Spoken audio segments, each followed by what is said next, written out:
Hi, I finished another one from the Yoto Carnegie long list, and it's The Door of No Return by Kwame Alexander.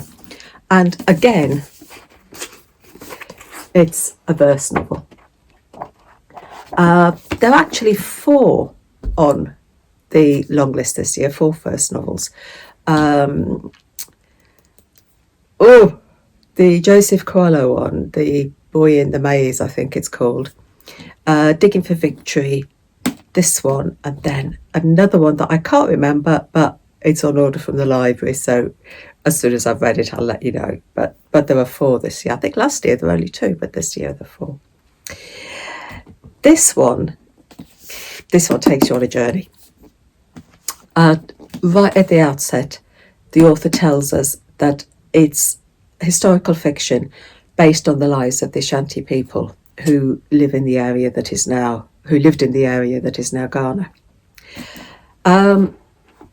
For those that are those of you that know Alex Haley's roots, there are similar themes in these, very, very similar themes. Kofi Offin is the young boy in this story, telling his story. And he's likeable. He adores his elder brother, Kwasi. He's got a crush on a girl, Arma. And he's got a rivalry with his cousin. They're similar ages. I think the cousin was just born a little bit earlier. But they're around the same age, but there's this rivalry between them. When he goes to school, his teacher, Mr. Phillips, who did used to come from the village, but then went away, got educated and came back, he forces them all to talk English, and punishes them when they slip into their native tongue, a tongue they speak at home. In his home, he's got his pet mother and father. His mother is very, very protective of the family.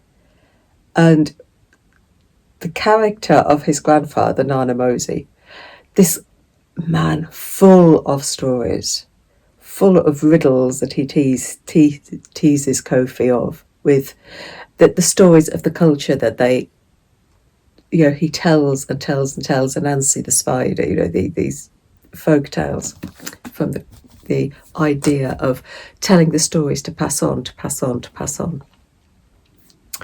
He's a wonderful character. Kofi's always told to stay away from the river because that's where monsters lurk. Stay away from the river in the dusk, because that's where the monsters lurk. And one day he's late getting back from the river, and the monsters aren't the 2-headed beasts that he believed them to be. They're monsters with guns. And his hopes and dreams disappear through the door of no return. The verse in the novel, the conciseness of the language, it does make it hard-hitting at times, because the beginning, you've got the poetic, lyrical almost, the descriptions of the village, the descriptions of Kofi's life, his rivalry with his cousin, his crushes, you've got all that. But the last part is really, really harrowing.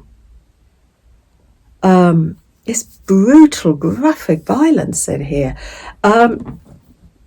So I would say that it's not for the younger child. I'd say sort of teenagers almost. It says 10s, novas, but I think some of this for a 10-year-old would be a little bit too much. You see the horrors of the slave trade in this. And the last quarter of the book is hard. The ending does leave you hanging. But then it's the beginning of a trilogy, so it's going to leave you hanging on a cliffhanger, but I didn't realise that when I first picked it up, that it was the beginning of a trilogy, and so the ending, thought, I want to know what happens. But it does leave you not quite sure what's going to happen next, because you've got to pick up the next book. But yeah, a difficult read at times, a verse novel, so it is almost very quick to get through. You can read it in a couple of days. So another one off the Yoto Carnegie list, The Door of No Return by Kwame Alexander. So happy reading. Take care.